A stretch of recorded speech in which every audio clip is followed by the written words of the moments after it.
don't be sad, or don't be angry, or don't be scared. We often say such things. It doesn't really help. You can't simply wipe away someone's feeling just by saying, don't feel sad or be strong and courageous. The Adi Guru of Heartfulness, Pujya Sri Lalaji Maharaj, gave us some profound guidance to help us speak with love. His inspiring commentary called Principles of Conversation is a foundation for heartful way of communication. It's not only our heartfulness meditation and cleaning practices that help us to evolve spiritually, but how we conduct our day-to-day interactions that also make a significant contribution to this process. Pujya Sri Lalaji Maharaj put great importance on this, to the extent of saying that, I quote, "A civil tongue is a prerequisite to achieve the goal of human life." How wonderful. Do we have such a tongue? Civil tongue. That is quite a strong statement, isn't it? Speaking with respect, with care, with love is an essential characteristics for a human being on the spiritual journey. It's not just about having polished manners. It's so much more than such manners. My personal experience of implementing Lalaji Maharaj's principles in my life has been truly transformative, especially when I did not put those principles in my practice. I suffered. I would like to share with you some more of such insights. Although he wrote in a philosophical way, it is when we apply it practically that the beauty of it gets revealed. He said that our style of speech should be like the divine current, flowing evenly. And our efforts to copy this pure flow will yield innumerable benefits. One habit to work on is to avoid emotional outbursts and knee-jerk reactions or short-tempered and moody reactions. Instead, we could make an effort to talk in a calm and steady manner. Imagine this like a current of air that is moving along, but within the current, the air particles are still. For this, we need to remember the power of pause. Before speaking, take a deep breath and wait a moment, especially if you are feeling emotionally triggered by what someone has said or done. The author Mark Twain used to say that the right word may be effective, but no word was ever as effective as a rightly timed pause. I do realize that this business of curbing our emotional reactions is easy to say but hard to practice. But let's give it a try. Throughout the day, we can try to remain connected to the calm state that is experienced while we had meditated in the morning. Allow that to carry along and then speak from our hearts. Speak from this light condition that is the outcome of our meditation. Pujya Sri Lalaji Maharaj says that, and I quote, "This results in effectiveness, and whatever is spoken touches people's hearts." Unquote. It's like we find the right words automatically when we are meditative. The words are carried by the divine current that connects us all, creating a resonance between us. Now, this might sound rather idealistic, for example, in stressful work situations or when communicating with our teenagers about their habits at home. However difficult it may appear, keep trying. Each effort, no matter how small, will yield rewards. The simple practice of keeping calm brings so many benefits. And by, it could become your second nature. Imagine you don't remain calm and you start arguing and fighting with your teenager or with your colleague. Will that help? So what choices do you have? Well, happily we receive so much encouraging feedback from people who are sincerely trying to implement heartful communication about the difference that it's making to having harmonious relationship in their lives. We have previously talked about the importance of our intentions when we are in communication and the trap of wanting to be right. Instead of being curious, we become furious during these moments when you insist on being right. Now, let us understand a new motto: intend to connect, not correct. Let us cherish this intentions to connect rather than correct. A key principle that Pujya Sri Lalaji Maharaj shared was to nurture the intention of having no inclination to cause any hurt to anybody's heart. Even when we are consciously holding this intention of not wanting to hurt anyone, and we do want to be caring, we may not realize the power that words have. Words carry vibrations, energy, don't they? They have their own power. For example, how do you feel when I say the word stupid? Now notice how you feel when I say the word peaceful. You can experiment with this more for yourselves. Words and actions have a life of their own, as do thoughts and feelings. Their impact is far-reaching, influencing not only oneself but also many others. Moods and emotions affect the surroundings either positively or negatively. Thoughts and feelings and words create energy fields. These energy fields that can be as destructive as tsunamis, or they can be heartwarming and healing.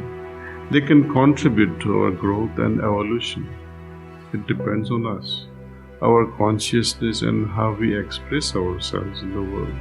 When you curse someone, you thought you cursed the other person and you're going to hurt the other person. But this hurt will also touch your heart. You'll also ruminate, contemplate, and carry this hurt in your heart as well. Our vibrations, how they flow in us, also resonate outside.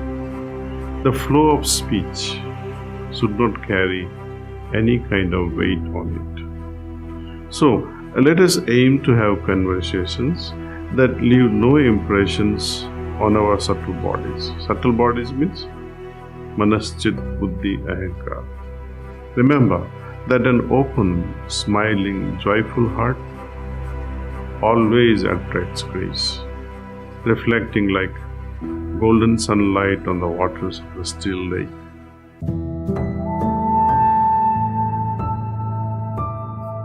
I've often said that we hear in one ear and goes out from the other ear. Whereas when we listen with our heart, it sinks in. Through heartfulness meditation supported by pranahuti, we tune into the heart's radar. Learning to listen means focusing on what people mean and what they might be feeling that is unspoken, not just on what they actually say. We know that facial expressions, eyes, the whole body, hands, they do speak too. So can we become sensitive to this language also? It requires our mind to be quiet so that we can make space for the other. Give some room for what they want to share.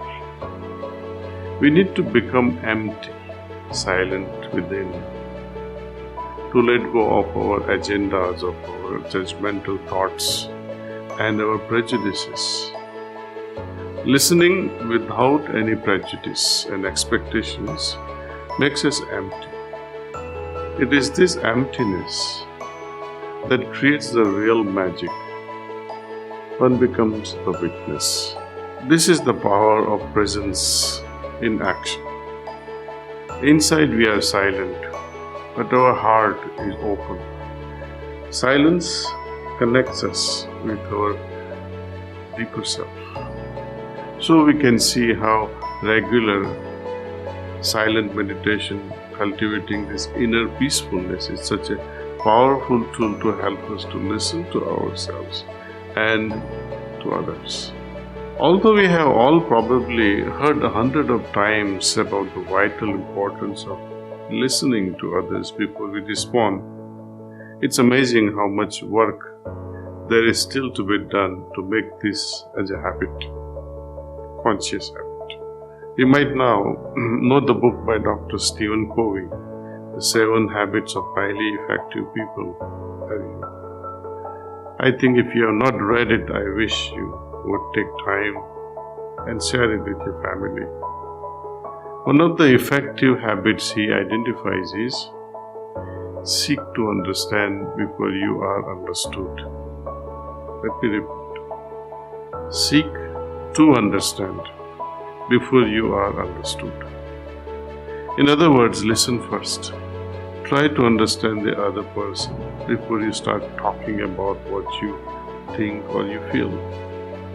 Listening to others first goes far beyond being simply polite or considerate. It actively contributes to satisfying, fruitful interactions. Listening carefully will save you so much of time. Think of how much time gets used up in sorting out misunderstandings just because you didn't listen properly or the other person didn't listen properly. Apart from the tension, so often, even if we are not actually interrupting a speaker, we are itching for a moment when we can say what is in our mind. Response predominates. Dr. Stephen Covey pointed out that most people do not listen with the intent to understand. They listen with the intent to reply. In conversations, people so often jump in to tell their own story instead of hearing the other out. Oh, the same thing happened to me. And off they go, telling about an experience that was similar. And all the focus shifts to that person and their story. And the one who wanted to be heard is left high and dry. In heartful communication, we call these interruptions circuit breakers. Remember this word, circuit breakers, because they often disrupt the connection between people. When circuit breakers somehow triggers during communications, during discussions, it also interrupts the flow of our discussion. We offer unwanted advice in so many diverse ways. My Adiguru Pujya Lalaji Maharaj gave us one of the most singular principles of life that he himself exemplified with. He said, I quote, "Never offer advice unless invited, otherwise it is likely to yield bad results. If you find any fault with anybody, pray for his freedom from it." So here is his guidance. Instead of giving advice, criticizing, or talking about someone behind their back, we can offer prayer. Most of us are very, very good at fixing or giving advice, and we are not at all good at simply listening. Like when we tell the person who is speaking to us not to feel what they are actually feeling. Don't be sad, or don't be angry, or don't be scared. We often say such things. It doesn't really help. You can't simply wipe away someone's feeling just by saying, don't feel sad, or be strong and courageous. When people can tell their stories, they find it easier to manage their circumstances. And there can be profound spiritual benefit. We reduce the burden of some scars by listening properly. Sometimes maintaining silence, not a single word spoken, can grant someone a heartfelt satisfaction. Click on this video to understand more about meditation and learn easy ways to start meditating.